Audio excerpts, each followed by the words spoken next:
Hello ನಮಸ್ಕಾರ. Frequent ಆಗಿ request ಬಂದಿದ್ದು ವರಮಹಾಲಕ್ಷ್ಮಿ ಹಬ್ಬಕ್ಕೆ ಕಳಶನ ಅಲಂಕಾರ ಹೇಗೆ ಮಾಡಬೇಕು ಅಂತ. ಮೊದಲಿಗೆ ತೆಂಗಿನಕಾಯಿನ ತಗೊಂಡು ತೆಂಗಿನಕಾಯಿ ನೀರಿನ ನಾರು ಜಾಸ್ತಿ ಇರುತ್ತೆ ಅದನ್ನು ತೆಗೆದು ಕ್ಲಿಯರ್ ಮಾಡ್ಕೋಬೇಕು. ಇನ್ನೊಂದು ಬೌಲಲ್ಲಿ ಮೈದಾ ಹಿಟ್ಟು 1 ಟೇಬಲ್ ಸ್ಪೂನ್ ಆದರೆ ಸಾಕಾಗತ್ತೆ. ತಗೊಂಡು ಸ್ವಲ್ಪ ಸ್ವಲ್ಪ ನೀರು ಹಾಕಿ ಅದನ್ನು ತೆಳ್ಳಗೆ ಕಲಿಸ್ಕೋಬೇಕು. ಈ ಒಂದು ಮೈದಾ ಪೇಸ್ಟನ್ನು ಕಂಪ್ಲೀಟ್ ಆಗಿ ತೆಂಗಿನಕಾಯಿಗೆ ಹಚ್ಚಬೇಕಾಗತ್ತೆ.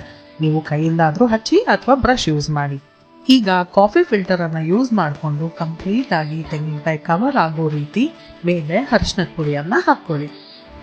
ಈಗ ಈ ರೆಡಿ ಆಗಿರೋ ತೆಂಗಿನಕಾಯಿಗೆ ನೀವು ರೆಡಿಯಾಗಿ ಸಿಗುವಂಥ ತಿಲಕ ಆದರೂ ನೀವು ಆ್ಯಡ್ ಮಾಡ್ಬೋದು, ಅಥವಾ ನಮ್ಗದು ಬೇಡ, ನಾವು ಟ್ರೆಡಿಷ್ನಲ್ ಆಗಿ ಅರಿಶಿನ ಕುಂಕುಮನೇ ಹಚ್ಚೋದು ಅನ್ನೋದಿತ್ತಂದರೆ ಕುಂಕುಮ ಸಹ ಇಟ್ಕೋಬೋದು. ಈ ಕುಂಕುಮನ ತೆಂಗಿನಕಾಯಿಗೆ ಇಡೋದಕ್ಕೆ ಒಂದು ಸ್ಮಾಲ್ ಪೀಸ್ ನ್ಯೂಸ್ ಪೇಪರನ್ನು ತಗೊಳ್ಳಿ. ಅದರ ಮೇಲೆ ತೋರಿಸ್ತಿರುವಂಥ ಡಿಸೈನ್ನ ಡ್ರಾ ಮಾಡ್ಕೊಳ್ಳಿ. ಅದೇ ಡಿಸೈನ್ ಆಗಬೇಕು ಅಂತಲ್ಲ, ನಿಮಗೆ ಯಾವ ರೀತಿ ಡಿಸೈನ್ ಬೇಕಿರುತ್ತೆ ಅದನ್ನು ಡ್ರಾ ಮಾಡಿಕೊಂಡು ಮೋಟಿಫ್ ಆಗಿ ಕಟ್ ಮಾಡ್ಕೊಳ್ಳಿ. ಈ ರೀತಿ ಕಟ್ ಮಾಡ್ಕೊಂಡಿರೋ ಈ ನ್ಯೂಸ್ ಪೇಪರ್ ಕಟ್ಟಿಂಗನ್ನು ಜೋಪಾನವಾಗಿ ತೆಂಗಿನಕಾಯಿ ಮೇಲೆ ಇಡಬೇಕಾಗತ್ತೆ. ಕ್ರಾಸ್ ಆಗಿ ಹೋಗದೆ ಇರೋ ರೀತಿ ನೋಡಿಕೊಂಡು ಅದನ್ನು ನೀಟಾಗಿ ತೆಂಗಿನಕಾಯಿ ಮೇಲೆ ಇಟ್ಕೊಳ್ಳಿ. ಈ ಒಂದು ಪೇಪರ್ ಕಟ್ಟಿಂಗ್ ಜಾರತ್ತೆ ಅನ್ನೋದಿತ್ತಂದರೆ ನೀವು ಬೇಕಿದ್ರೆ ಸ್ವಲ್ಪ ನೀರು ಸಹ ಹಚ್ಕೋಬೋದು. ನಿಮಗೆ ನ್ಯೂಸ್ ಪೇಪರ್ ಬದಲಾಗಿ ವಿಳೆದೆಲೆ ಸಹ ಇದೇ ರೀತಿ ಕಟ್ ಮಾಡಿಕೊಂಡು ಯೂಸ್ ಮಾಡ್ಬೋದು. ಈಗ ಈ ನ್ಯೂಸ್ ಪೇಪರ್ ಕಟ್ಟಿಂಗ್ ಏನಿದೆಯಲ್ಲ ಅದರಲ್ಲಿ ನೀವು ಕುಂಕುಮನ ತಗೊಂಡು ಸ್ವಲ್ಪ ಲೈಟಾಗಿ ಪ್ರೆಸ್ ಮಾಡ್ತಾ ಕುಂಕುಮನ ನೀಟಾಗಿ ಹಚ್ಕೋಬೇಕಾಗತ್ತೆ.